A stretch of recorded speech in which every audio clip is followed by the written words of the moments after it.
The question number 1. When Niels Bohr shook hand with Werner Heisenberg, what kind of force they exerted? So options are given: A. Gravitational force, B. Electromagnetic force, C. Nuclear force, D. Weak force. All these forces are basic forces in nature.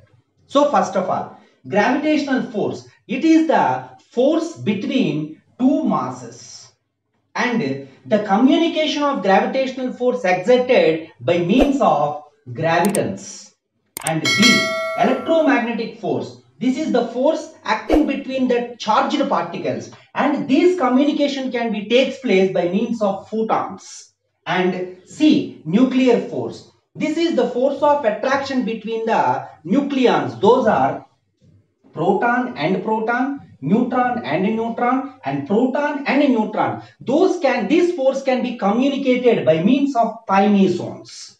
And D, weak force, this is weak nuclear force. This can be studied in modern physics in class 12. That is, in that modern physics, the weak force can be obtained in between the leptons, hadrons, and bosons. So here, electrons, positrons, mesons, neutrinos are the leptons, and hadrons, mesons and baryons, and bosons, fundamental particles having integral spin. But here, weak nuclear force can be communicated by means of bosons.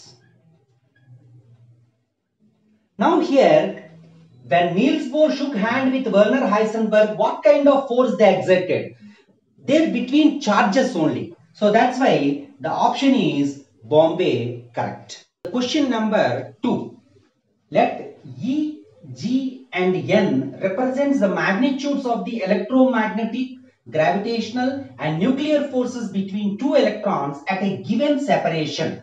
Then relations: A, N greater than E greater than G, B, E greater than N greater than G, and C, G greater than N greater than E, and D, E greater than G greater than N. But what is here? N represents the nuclear force. This nuclear force is in between proton and proton, neutron and proton, neutron and neutron. But here the force of attraction between two electrons. Next, gravitational force represented by means of capital G. It is the attraction between mass and mass.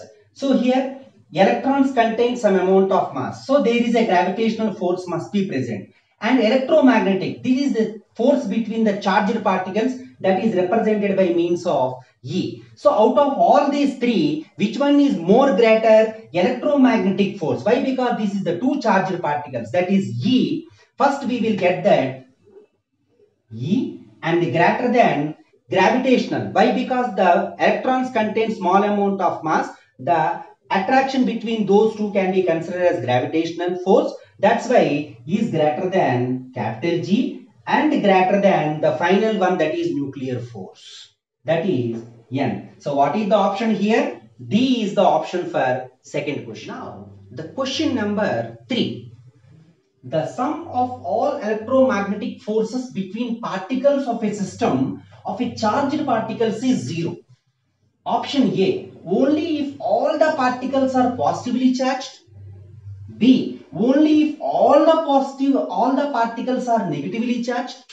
C, only if half of the particles are positively charged and half of the negatively charged. D, irrespective of the signs of the charges. Let us consider, we will take one positive charge and another positive charge. When these two takes repulsion between those two, and we will get that F net is equal to 0. Let us consider, we will same kind of charges, that is positive charges. Similarly, we will take the negative charges. Those also takes repulsion. There also we will get F net is equal to 0. Then one charge we will take positive and another charge we will take negative. There will be attraction is possible, and here also F net is equal to 0.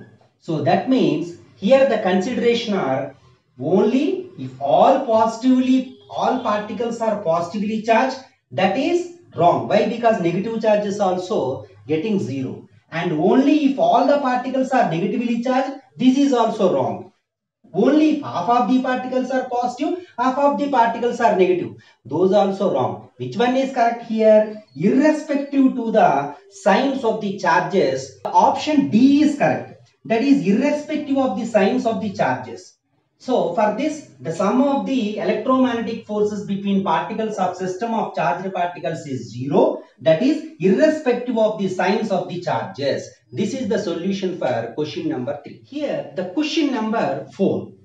A 60 kg man pushes a 40 kg man by a force of 60 newtons. The 40 kg man has pushed the other man with a force of how much? Option A 40 newtons, option B 0 newtons, option C 60 newtons, option D 20 newtons. To answer this question, first of all, observe the diagram. Here there is a person, first person here and here second person.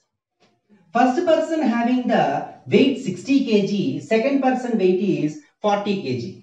The first person applies the force on the second person of 60 newtons.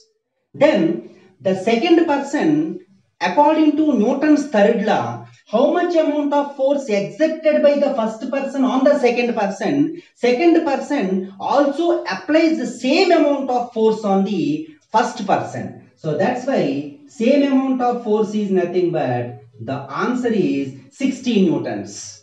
So option C is the correct.